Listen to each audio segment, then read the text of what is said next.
Hello and live from the land of rain, gray clouds, gloominess.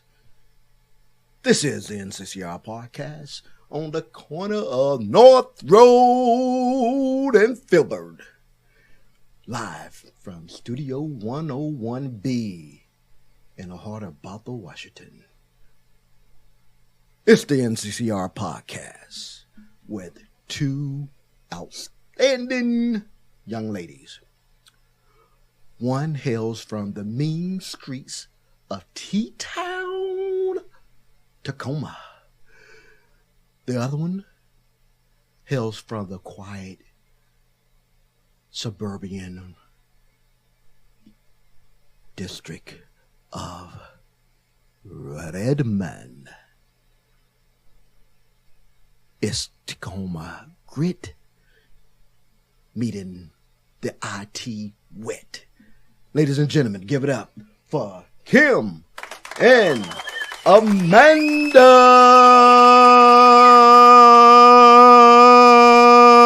Sykesick. Where do you come up with this stuff? Just like off the top of your head, day of, like you walk in and it's just rambling around. Pretty much. I love it. I mean, it's good. it's impressive. It really is. That's just living up there. Oh man, I'm like, how can I introduce my girls this week? I love it. How you ladies doing? Good. Doing well. It's dreary. Yeah. And this A little month damp is because I going walked fast. Here today and underestimated the. Oh, Thank you. sorry. I underestimated the. I just noticed that was way over there. Exactly. Apparently, I underestimated the placement of my microphone as well. It's a lot of underestimating today. I'm really underachieving today. You're welcome. So Kim, how was that walk this morning? Drizzly. Felt longer than it actually was because I was asked by my husband if he thought I wanted a raincoat, and I'm like, nah, it's not going to be that bad. I'm fine. Ah, how'd that work out for you? He was correct, and I was not.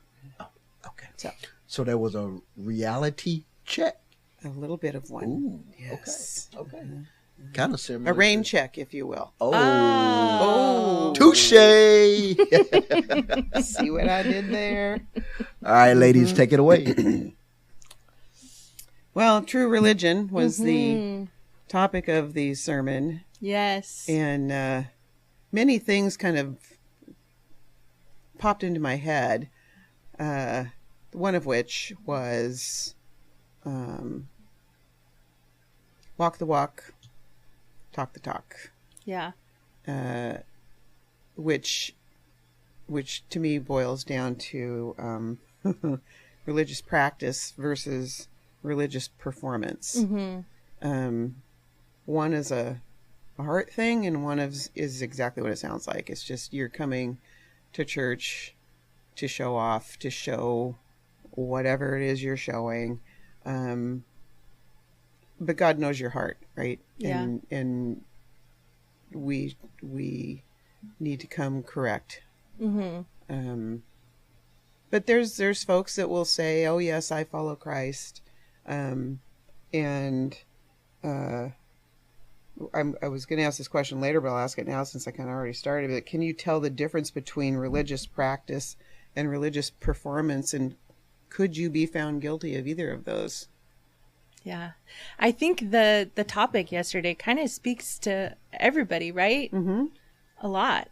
And we're called to authenticity in a world that focuses a lot on appearances. Yep.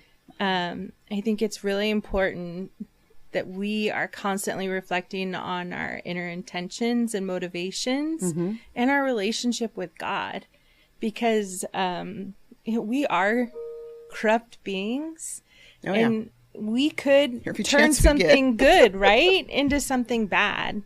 Yeah. Without even intending to or realizing it. Well, because again, like we've spoken about so many times, your actions, people see what you do before they ever hear or are willing to hear anything that comes out of your face, right? I mean, you will already show your intent, your heart intent, by how you approach the altar of God. I mean, you come here to church to humbly seek out the Lord, to be in his presence, to, worship with fellow believers, followers. And again, there is a difference between a believer and a follower. Mm-hmm. Quite a difference. So, because a lot of people will profess their belief in Christ. It's where the following gets tricky, right? Yeah. So that's walking the walk and talking the talk, and they're not, you should strive to do both. Mm-hmm. But yeah. And as Christians, we have been transformed, right? Mm-hmm. And so that requires action from us. Yep. And again, it's that constant place of what is the motivation behind the things that I'm doing, especially places where, like giving or praying or fasting. Mm-hmm. Really, those are, giving comes from love. And so when you're seeking approval from others and not giving from that place of love, it almost feels like you're using God as a tool to impress others. Yeah, you're using him as a prop in your show. Right. Yeah. Which, that's dangerous. Yeah. Ground to walk on. Steve mentioned the good life too. What are you looking for the good life? I mean, what does that look like when you, or I'm living the good life, or you hear that term, and I just, something to, maybe I'll let you just stew on that. I'm not going to really answer one way or the other than to say, what does that mean to you on a personal level, and how are you trying to achieve that? I feel like it depends on what lens you're looking through, right? If you're viewing what is the good life through the human lens, that is going to look vastly different than what is the good life through the godly lens. Yep. And part of that is where I think we lose focus when we're focused on the things around us, the people around us, and not on eternity. And, it was talked about yesterday and in the verses in Matthew 6, how if that is your motivation, people pleasing and seeking, applause, then that is all you're going to get. Yep. And you're going to lose out on what God can give. Yeah. And it's far greater than anything. Yeah. You're missing the meat of it. Yeah. Right. Yeah. Yeah. I think too, I was telling you, I went down this rabbit hole of hypocrisy and, what makes someone a hypocrite? And the bottom line is when our actions and our words don't align. And I found that in Older Greek, the word hypocrite meant actor. And then it came to be known for those who play roles and see the world as their stage. And I just thought, ouch. But also very true. And there are consequences to hypocrisy, right? Not only do we deceive ourselves, but we can lead other people astray. Right. And we distance ourselves from God. Yep. Which, well, we're not living in a humbly before him, right? We're putting ourselves on a level that we think we know as much or better than, and not just God, others, just people around us, and I think part of the thing folks get wrapped up into is this is just all really temporary. I mean, our goal is to be in heaven with Jesus, and the pathway there has been laid out for us very specifically, and this performative nature that we have about us to, put on airs or present things in a particular way, whether they're real or not real, just muddies all that. We're not being honest. We're not showing mercy to others. We're not humbling ourselves. We're being prideful. And those are all things that are performative. It's that what about me mindset. And God's saying, well, what about you? What did I say about you already? Who did I say you are? Yeah. And we're doing ourselves a huge disservice, not to mention our life in paradise with Jesus. What about you? So what? I mean, you need to do what you're told. Yeah. I mean, he loves us like nobody will ever love us. And we just kind of forget that sometimes. And we have an ability to turn the things that point to him or our relationship with him and make it about us. Yeah, because we're managing that. Right. I'm managing that. Yeah. And I think there's confusion with being a good steward of something. These are all gifts already. These are things we've already been given. And if we're not giving them back in turn to others, we're missing the point. Yeah, it just makes me think too, like, how are you approaching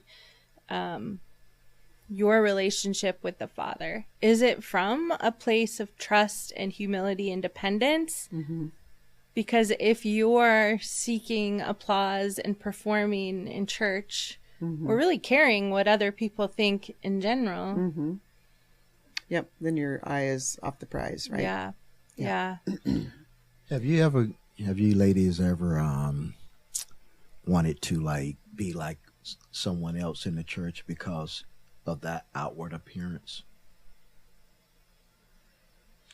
I asked that because Amanda and we was talking earlier, and I used to envy how some people prayed. Yeah. I'm like, man, I wish I could pray like that person prayed. Yes. And, really didn't know what their life was. Right.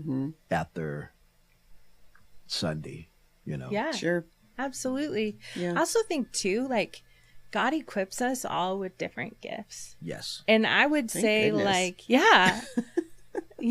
sometimes I don't feel like the most articulate or whatever, being able to pray really well on the spot. Sometimes it kind of takes me a little bit, especially in front of other people, but I'm equipped in other ways that somebody who can be super articulate in the moment might not be. Yeah.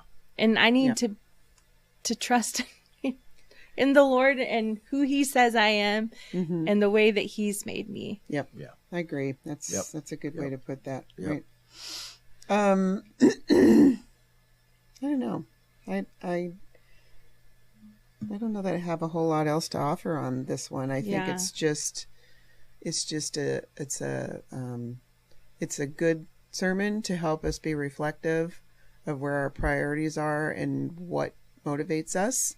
And if it isn't God, then we need to reassess, reevaluate, and really humble ourselves before him to be sure that we're not doing something for the wrong reasons. Yeah. And that takes, for some of us, that'll take a little more work than others. But we're all a work in progress. So I don't think you should beat yourself up over it, but it should be something that you're aware of. And you can start right this second to work on it.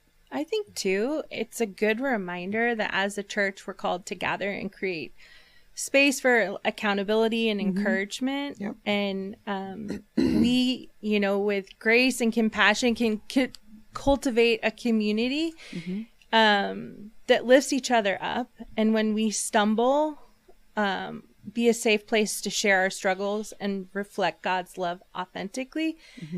But sometimes it feels like when we do stumble or when we do call somebody out, it isn't done in love, and then it becomes not a safe place.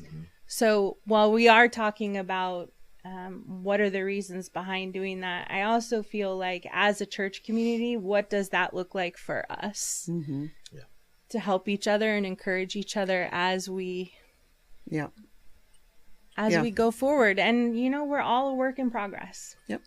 And that's one thing we have to remember. We're a work in progress. We're still under construction. So yes, construction site. Any other questions? From the audience? Are you open to being transformed through Jesus? Are you open to being transformed through Jesus? Through Jesus. Are you asking me? No. What was a fill in the blank? All right. That wrapped up the show. Thank you for tuning in. Hit that like button, subscribe so you can stay up to date with the NCCR podcast by Kim and Amanda.